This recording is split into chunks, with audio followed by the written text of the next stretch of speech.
रवि जी, क्योंकि 15 अगस्त का मौका है। हर भारतवासी के लिए 15 अगस्त वो ऐसी डेट होती है जिसमें बिल्कुल जोशो जोशो खरोश से हम लोग भर जाते हैं।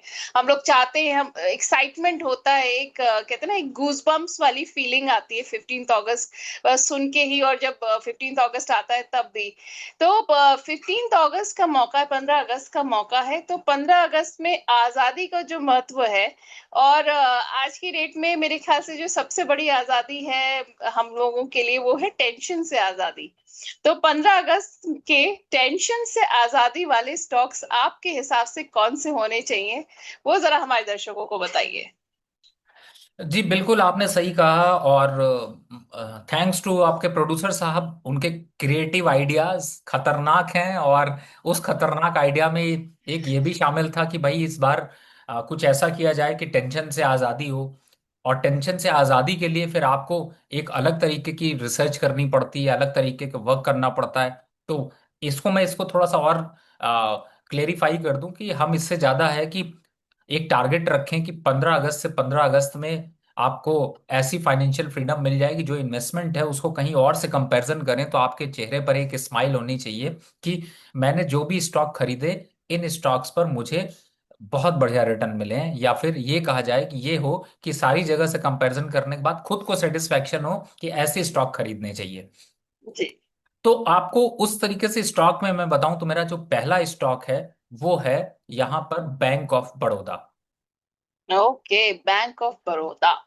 और इस बैंक ऑफ बड़ौदा को मैंने जब सेलेक्ट किया तो मैंने एनालिसिस करी कि क्या इन लेवल्स पर, चूंकि इस समय चल रहा है ये 250 के पास, 249, 248, क्या इन रेट्स पर खरीद कर मुझे अगले साल तक कुछ रिटर्न मिल सकते हैं, मैं सेफ साइड पर कितना जा सकता हूं, मेरा कितना रिस्क होगा। ये सारी चीजें समझने के बाद मैंने एक चीज समझी कि स्टॉक पे, बैंकिंग काउंटर पे इस स्टॉक का मुकाबला कुछ है, किसी से है नहीं। अच्छा। और इसकी आपको ग्रोथ जो है वो स्ट्रक्चरली धीरे धीरे आपको देखने को मिलती है। फंडामेंटल नंबर्स पर अभी जो नंबर्स आए उस पे बैंकिंग काउंटर में बैंक ऑफ बड़ौदा काफी स्टेबल नंबर दिए, एनपीएस कम हुए, ग्रोथ अच्छी देखने को मिली, डिपॉजिट्स बढ़े हैं। फंडामेंटल फैक्टर हिट होता है। तो इस स्टॉक को आप कर सकते हैं बाय।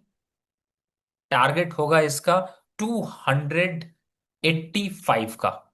मैं बहुत अग्रेसिव टारगेट नहीं, लेकिन बहुत डिफेंसिव और पीछे चल रहा हूं, तो 285 का टारगेट। लोअर साइड पर जो स्टॉप लॉस होगा वो होगा 235 का।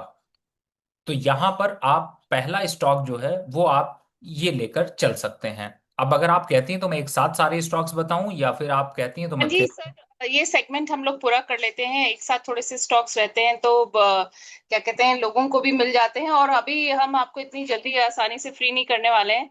हम लोग आपको और भी सेगमेंट्स में आपकी राय लेने वाले हैं।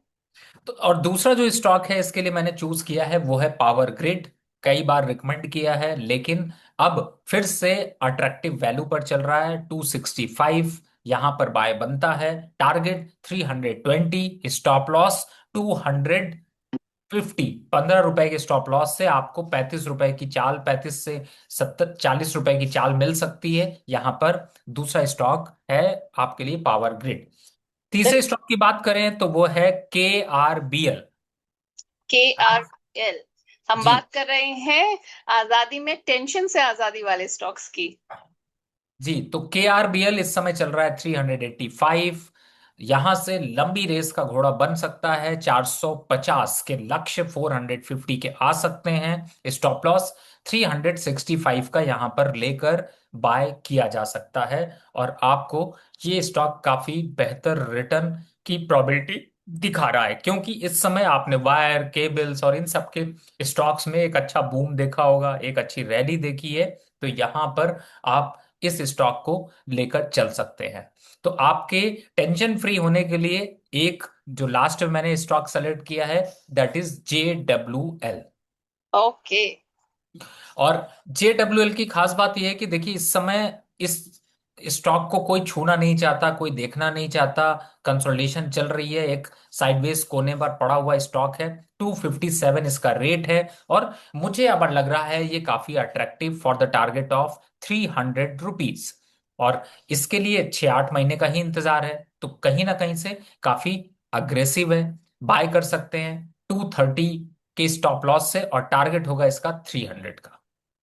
बिल्कुल रवि जी, आपने बताया 15 अगस्त के खास मौके पर हमने लिए हैं रवि जी से स्पेशल स्टॉक्स, जिनको हमने कहा है 15 अगस्त में टेंशन से आजादी वाले स्टॉक्स। और मैं आपको रिपीट कर दूं, रवि जी ने 4 स्टॉक सजेस्ट किए यहाँ पर। पहला है बैंक ऑफ बड़ौदा, जिसमें टारगेट उन्हें 285 दिखता है और स्टॉप लॉस 235 का उन्होंने बताया है। पावर ग्रिड, जिसमें टारगेट 320 के रवि जी को दिख रहे हैं और स्टॉप लॉस 250 का बताया है। Then third stock is KRBL, जिसमें टारगेट 450 के एक्सपेक्टेड है उनको और स्टॉप लॉस 365 का बताया है। और फोर्थ स्टॉक है जेडब्ल्यूएल, जिसमें टारगेट 300 के दिख रहे हैं और 230 का स्टॉप लॉस सजेस्ट किया है डॉक्टर रवि ने यहाँ पर। तो ये हो गया हमारा एक सेगमेंट, और इसमें आपको मिल गए डॉक्टर रवि की एक्सपर्ट राय। अब रवि जी, सवाल क्योंकि बहुत तादाद में आ रहे हैं और मैं सवाल ले लेती हूँ यहाँ पे हमारे दर्शकों के, उससे पहले मैं आप हमारे सारे व्यूअर्स को बताना चाहूंगी, please upgrade to DRS insights membership, क्योंकि सवाल बहुत आ रहे हैं और प्राथमिकता हम देते हैं हमारे सारे मेंबर्स को। अब सुपर चैट के जरिए कपिल मदलानी जी ने सवाल पूछा है सर, वेब सोलर पर इन्होंने आपकी राय मांगी है। 116 पर इन्होंने खरीदा हुआ है, तो कह रहे हैं सर क्या करना चाहिए अभी। देखिए, वेब सोलर इस समय चल रहा है 85। Put the stop loss of 80 rupees. अगर 80 के नीचे जाता है तो सर एक बार को प्लीज प्लीज प्लीज प्लीज कर लीजिएगा, यानी कि एग्जिट करने की तैयारी कर लीजिएगा। नहीं तो वापस से आपको इसमें रिवर्सल आता है, 116 के आसपास के भाव आ जाएंगे। बाय करने के लिए वेट फॉर आवर कॉल। अभी फिलहाल इन लेवल्स पर बिल्कुल एवरेज बाय मत करिएगा। 80 के पास कंसोलिडेट करेगा तभी बाय करेंगे। स्टॉक में थोड़ा सा डाउनवर्ड चैनल आया है, देखते हैं कंसोलिडेशन या फिर इन लेवल्स पर अगर स्टेबल हुआ तो आपको बाय करने की दोबारा राय दूंगा। बिल्कुल, वेब सोलर पर आप फिर से राय लेने आ सकते हैं यहाँ पर, अभी मिल गई है आपको। इस समय क्या आपके करंट सिचुएशन के हिसाब से करना चाहिए। अब सीएस राठौर जी यहाँ पर सिर्फ सवाल लेकर आए हैं आईजीएल पर। कह रहे हैं 750 शेयर है मेरे पास, 173 का रेट है। कह रहे हैं रिजल्ट भी आ गया सर, रेवेन्यू भी अच्छा हो गया, इनको प्रॉफिट भी मिल गया है, लेकिन स्टॉक में मतलब मुझे फायदा नहीं हो रहा। तो कह रहे हैं कि क्या अभी होल्ड करना सही रहेगा एक साल के लिए, 200 के टारगेट मिल जाएंगे इन्हें। तो देखिए, 200 तो नहीं, लेकिन 170 के आसपास टारगेट 75 के मिल सकते हैं। तो अभी यहाँ पर नो ट्रेड जोन है, just wait. Oh, stop loss of 140। Sir 173 की तो इनकी खरीद है। फिलहाल तो अभी वेट करते हैं थोड़ा सा। अगर मूव निकलता है 162 के ऊपर निकल पाता है या फिर इन्हीं लेवल्स पर अगले 3-4 महीने तक और कंसोलिडेट करता है, तो शायद फिर से बाय करना ज्यादा अच्छा होगा। बिल्कुल sir. Sir Manikant Tiwari ji DCX systems पर आपसे राय जानना चाह रहे हैं। कह रहे हैं डीसीएक्स सिस्टम इन्होंने खरीदा है 184 के रेट पर। कह रहे हैं आपके कहने पर लिया है सर, बताइए और कितना गिरेगा।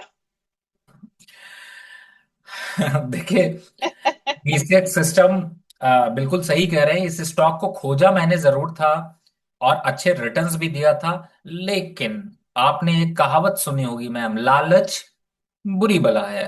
और होता क्या है कि लोग सुनने के बाद पुराने वीडियोस देख लेते हैं, फिर दोबारा एंटर कर जाते हैं, तो ऐसे हाँ, फंस जाते हैं। बट देखिए सर, स्टॉक खराब नहीं है। होल्ड करके रखिए, 153 का स्टॉप लॉस लगाइए। रिवर्सल के लिए वेट करते हैं, 230 240 के आसपास आएगा तो अच्छे मूवमेंट दिखाई देंगे। फिलहाल अभी मार्केट नहीं चल रहा, थोड़ा पेशेंस और रखना पड़ेगा। बिल्कुल आप कह रहे हैं अभी वेट एंड वॉच की स्ट्रैटेजी रखनी चाहिए यहाँ पर।